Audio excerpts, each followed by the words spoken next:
சாந்தி பாபா. பக்திக்கும் ஞானத்துக்கும் என்ன வித்தியாசம்? பக்தியில் ரொம்ப டேஸ்ட்டாக இருக்கிற மாதிரி இருக்குது, ஞானமும் டேஸ்ட்டாக தான் இருக்குது. பட் பக்தி எனக்கு ரொம்ப பிடிச்சிருக்கே. அதுக்குன்னு நான் பக்திக்கு போகணுன்னு சொல்ல வரல, பட் பக்தி நல்லா டேஸ்ட்டாக இருக்கிற மாதிரி இருக்குது. எனக்கு ஆன்சர் சொல்லுங்கள் பாபா. ஓம் சாந்தி. ஓம் சாந்தி. குழந்தாய், பக்திக்கும் ஞானத்திற்கும் என்ன வித்தியாசம் என்றால், பக்தியில் நீங்கள் எந்த ஒரு விகாரத்தையும் துறக்க மாட்டீர்கள். அதனால் உங்களுடைய வாழ்க்கையில் ஒரு விதமான சந்தோஷம் இருப்பது போன்று தோன்றும். ஆனால் திருப்தி இருக்காது. அல்பகால சந்தோஷம் மட்டுமே கிடைக்கும். சரியா? முழுமையான சந்தோஷம் கிடைக்காது. அப்போது நாங்கள் துவாபர யுகத்தில் பண்ண பக்தியை பற்றி நீங்கள் என்ன நினைக்கிறீங்க? சூப்பரா கேட்டாய் குழந்தாய். ஓகே, இங்க பாரு குழந்தாய். சத்யுகம், திரேதாயுகம், துவாபர யுகம், கலியுகம் பாதி வரை உங்களுடைய ஆத்மா இயற்கையாகவே மிகவும் சந்தோஷமாகத்தான் இருக்கும்.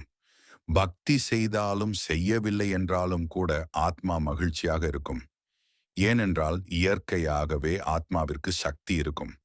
அது மட்டுமல்லாமல் தாசை பிரஜைகளுக்கு கூட குறைந்தபட்சம் 1 ஏக்கர் நிலமாவது சொந்தமாக இருக்கும். ஆனால் இப்பொழுது கோடீஸ்வரர்களுக்கு கூட 1 ஏக்கர் நிலம் இருப்பது கேள்விக்குறிதான். அதனால்தான் கலியுக இறுதியில் நான் வருகிறேன். கலியுகத்தில் கூட கடைசி 300 வருடங்கள் தான் துக்கம் ஸ்டார்ட் ஆனது. இந்த சூழ்நிலையில தான் ஆத்ம தமோபிரதான நிலையை அடைந்து விட்டது. நீ பக்தி செய்யக்கூடிய குழந்தைதான். இருந்தாலும் துவாபர யுகத்தில் இயல்பாகவே ஆத்மா மகிழ்ச்சியாக இருக்கும். பக்தியும் சதோபிரதானமாக இருக்கும். ஆனால் இப்பொழுது பக்தி கூட மிகவும் தமோபிரதான நிலையை அடைந்து விட்டது. உண்மைதான். ஓகே பாபா. அப்புறம் எனக்கு இன்னொரு டவுட்டு, மனிதர்கள் ஏன் டேஸ்டாகவே இருக்க மாட்டேங்கிறாங்க? யாரு கூட பேசினாலும் ஏதாவது ஒரு வீக்னஸ் தான் பாபா கண்ணுக்கு தெரியுது. நல்லாவே இல்லை போங்க. இதுக்கு கூட என்னிடம் பதில் உள்ளது. சொல்லட்டுமா? குழந்தாய், இங்க பாரு.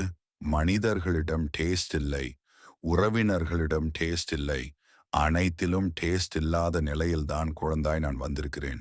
என்கிடம் பேசு, என்கிடம் மகிழ்ச்சியாக இரு, யாரையும் வெறுக்காதே. ஆனால் டிட்டாச்மெண்ட் ஆஃப் லவ், அதாவது விலகி இருந்து அன்பாக இருத்தல். நீ யாரையும் வெறுக்கக்கூடாது.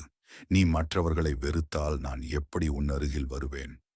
அனைவரையும் மகிழ்ச்சியாக ஏற்றுக்கொள். அனைவரிடமும் மகிழ்ச்சியாக பழகு. அன்பே சிவம். சரியா?